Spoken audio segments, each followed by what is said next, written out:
Tani ushqimi më i pritshëm tradicional grek që unë mund të bëja në këtë video është sufllaqja. Por të gjithë e dim se çfarë shije ka sufllaqja dhe nuk është se do kishte ndonjë vlerësim ose ndonjë review shumë interesant. Dhe ja ku është pjata jon greke.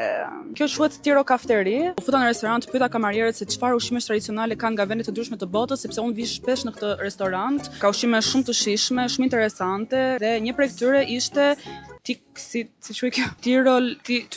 Tiro Kafteri, diçka e tillë. Dhe ai më tha që është djath, spec djegës, gjëra të ndryshme, por do e provojmë. Tani më kanë thënë një gotë diçka që nuk e di çfarë është. Uzo, gaz.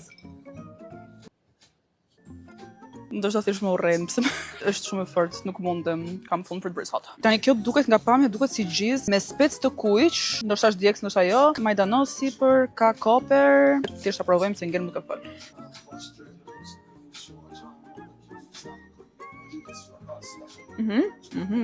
Jo speci nuk është nga djegës, vetë kjo është djegëse, dhe që nga shumë e mirë.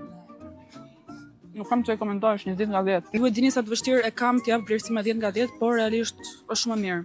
S'ka çfarë i bën. Pra Tiro Kafteria kushton vetëm 450 lekë të reja ose 4500 lekë të vjetra. Jam duke dërsitur, po vdes. Dhe mendoj se është një çmim shumë i arsyeshëm, sepse siç u thash është thjesht gjiz. Por shumë e mirë. Është shumë e mirë dhe mendoj që ja vlen për 4500 lekë. 10 nga 10. Kaq.